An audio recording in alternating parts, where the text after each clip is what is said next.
The Browns won by 20 points today, but it might be one of the least satisfying blowouts of all time. The Browns had control the entire game. Take no doubt in that. From the beginning to end of this game, the Browns were in absolute control of the outcome. They absolutely dominated on defense, but you have to put it in context. It was against a Jets team that really had one option tonight on offense, and that was Le'Veon Bell. This wasn't a great representation of the Jets offense. There was no Quincy Enunwa. There was no Sam Darnold. There were no other playmakers other than Le'Veon Bell. And to make things worse, Trevor Siemian, Sam Darnold's backup, got injured really early in the game. And there are a lot of other factors that go into why this blowout win may not feel as satisfying as you would think it would on paper. So let's talk about them. Now we're going to start by looking at the win criteria I assigned to the Browns in the preview show and see how many of them that the Browns achieved. Now, the first thing is limit Baker's passing attempts. I said about 30 to 35 attempts. They kept Baker right at 35 attempts. The magic number that you don't want to go over with Baker Mayfield is 38. So it's a little bit high. It's a little bit much. I would have preferred less, but they did get there. And they didn't hit the max. So I would say that they achieved that. I feel like they can do a lot better in that, and they're going to have to do a lot better against the Rams. The second thing is get Chubb and Njoku started early. The second thing is get Chubb and Njoku started early. With Chubb, they did try to get him started early. I think they were trying to get Njoku started early, but he got injured, taken out the game with a concussion in the first quarter. So we weren't able to see the plans for him come into fruition. But with Nick Chubb, they did plan on getting him started early, and they were successful in that. Nick Chubb did have a good game early on. It was kind of up and down because he had some great plays, but he had a lot of plays where he was stopped 1, 2, 3 yards behind the line of scrimmage. So up and down day for Nick Chubb. But still had that touchdown, played good enough to win this game. The next one is stick to quick passes and take advantage of the Greg Williams mentality. Did not do this. Baker held on to the ball too long. He got himself out of rhythm a lot. And I think there just needs to be an adjustment made to this offense. Something is not clicking. Something is taking too long to develop. There is too much going on at the line of scrimmage. And I'm going to talk about that more in depth, but it's just, there seems like there is a roadblock or some kind of bottleneck in this offense. It's not allowing it to flow freely. It's not allowing Baker to get into rhythm. It just feels very choppy and it just feels very out of rhythm. I feel like he's under the center too much, but it doesn't feel right. The offense just doesn't feel right. Next thing is limit turnovers and penalties. Now, they did better than they did last week. What last week was a historic effort. They had 9 penalties, about 85 yards of penalties, but you have to keep in mind, I think 2 of those penalties were delay of games that they took on purpose. So you have to subtract 2 and 10 yards from that. So 7 penalties, 75 yards. It's not that terrible. It's better. It's not great. They still have a lot to clean up here and get better with. They can't be this choppy against a team like the Rams or a team like the Ravens, and they have 2 very tough games coming up here soon. And then have a better solution for Bell than they did for Derrick Henry. They did. The Browns really came out to stop Le'Veon Bell, and in the parts of the game where it was important, they absolutely were able to do that. Browns defense should get a lot of credit for being able to shut down Bell. I know that was their only option, but still Le'Veon Bell is a all-pro running back. He is still one of the best running backs in the game, and he is a guy built to run the ball when you know he's going to run it, and the Browns were able to stop him and make him pretty much a non-factor. Not that Le'Veon didn't give a great effort out there. It's just the Browns were able to minimize his impact on the game, and that was huge, and that was the deciding factor, I think, in this win. Now we're going to move on to some key players. The first guy that I'm going to highlight is Myles Garrett.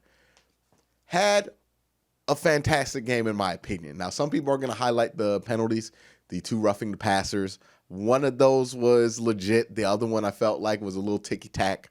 And then he had the offsides. Now, people might want to lose their mind about Myles Garrett and these offside penalties. I'm not one who really cares how many offsides he gets unless they're in critical situations. He tends to do it when it's not that serious. You know, he does it in situations to where they can relatively make up if he takes the risk and try to get a extra jump on the ball. He doesn't really do it in third and shorts a lot. So where he gets those penalties, it's not really a big deal. And you can point out those penalties, but none of those penalties were as consequential as his 3 sacks were in this game. He had 3 sacks in big moments in this game that really changed it. So, you know, to me, Myles Garrett looked great. He had those penalties. It's something certainly he can clean up. The roughing the passer things are definitely things he needs to try to stop, pull up. He's athletic enough to pull up, so there's not really going to be a lot of leeway given to him there.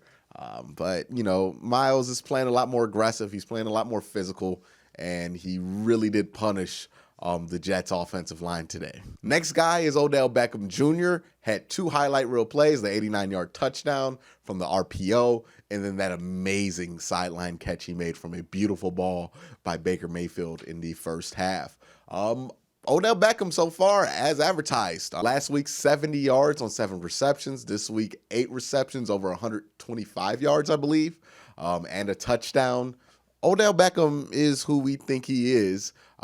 We just need to be able to get the ball to guys like Jarvis more. I would like to see how this offense looks when we get a guy like Rashard Higgins, a reliable third option in there. And again, I would really like to see this offense when we have David Njoku in there and use him more often. I think that is a part of the reason why this offense has seemed so choppy and why Baker has not been letting loose on the ball, because he doesn't have his full complement of guys. But still, it's not really an excuse to Baker Mayfield.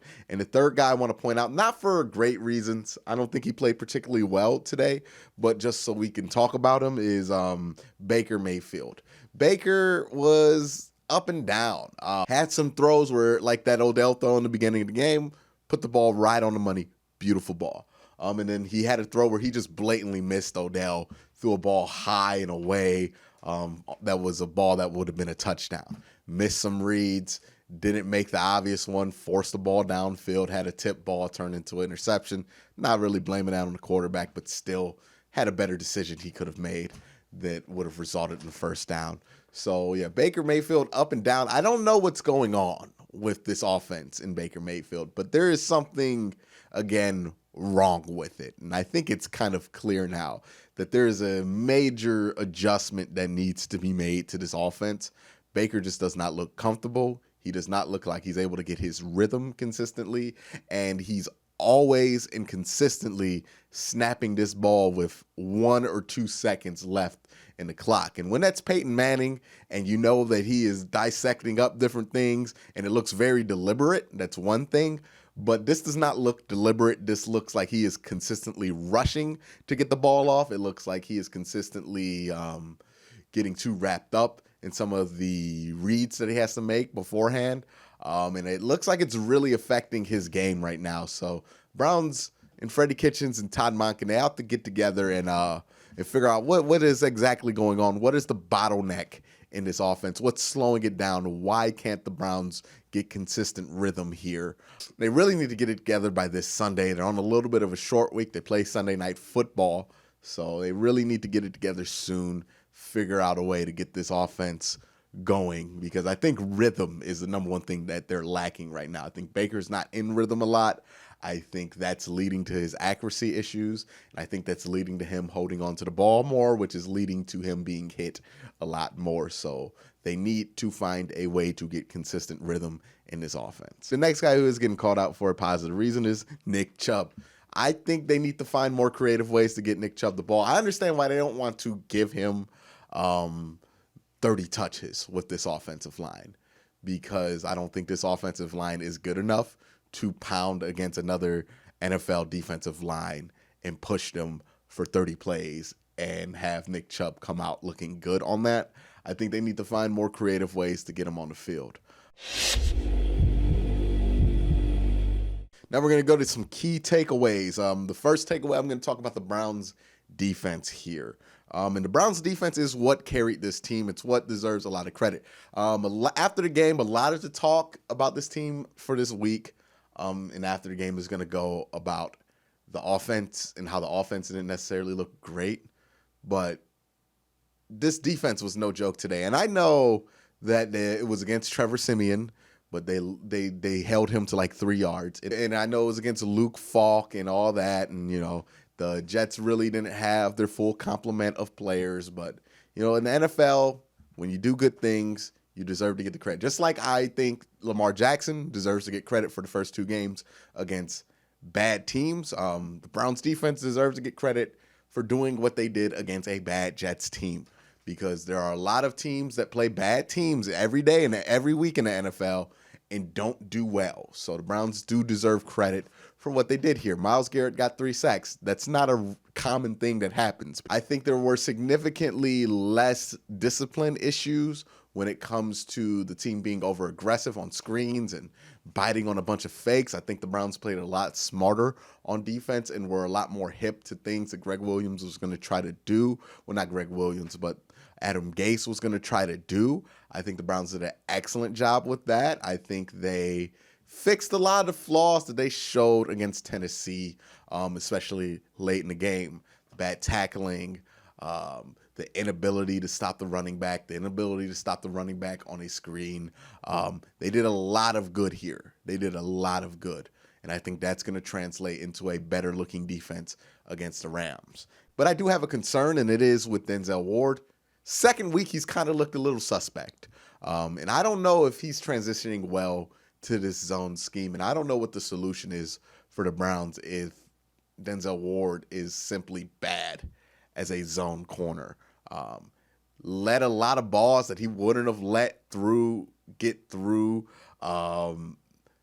Just not a sloppy performance, I think, by Denzel Ward. Not his best performance, not a shutdown performance at all on Robbie Anderson. The other corners did great. They did a good job filling in for an injured Demarius Randall.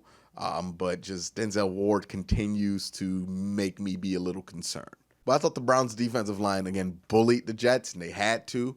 That was how they were going to win this game, and they did that very well. And I think Joe Schobert and Christian Kirksey made a lot of plays from the linebacking core. I know Christian Kirksey left the game with injury. I'm not 100% sure if he came back, but hopefully he's able to play next week. Now let's talk about the offense. And the offense was sloppy. The Browns' offense was 100% sloppy. Did not look like a finished product out there. Again, they were consistently slapping the ball at the last second. Plays didn't look like they developed as quickly as they should.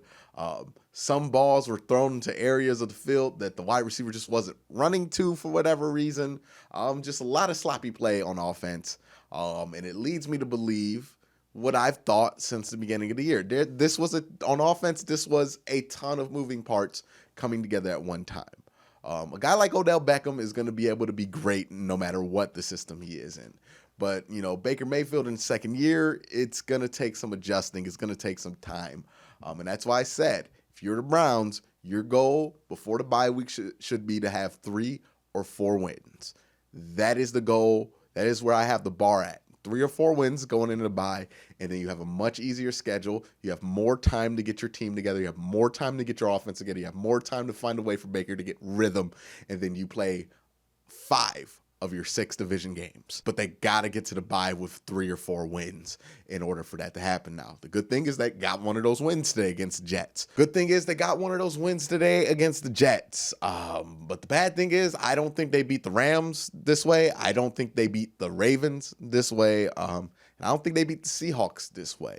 So they have to find out how they're going to win games, how they're going to figure this thing out on offense to be able to put more points on the board. Because the main reason I think people feel disappointed with a 20-point blowout is that this game probably should have been somewhere in the 40-10 range.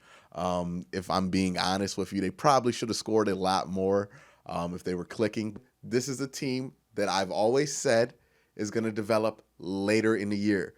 You have to be good enough at this period. The defense has to be good enough at this period to carry you to 3 or 4 wins. I think then after that, after the bye week, this offense is going to start to look a lot better. a lot more polished. They're going to make these adjustments that they need to make in order for Baker to get the ball out quicker, in order for him to have some better rhythm and figure out whatever it is that's bottlenecking this offense. Give it time and understand that the strength of this team for this part of the season is the defense.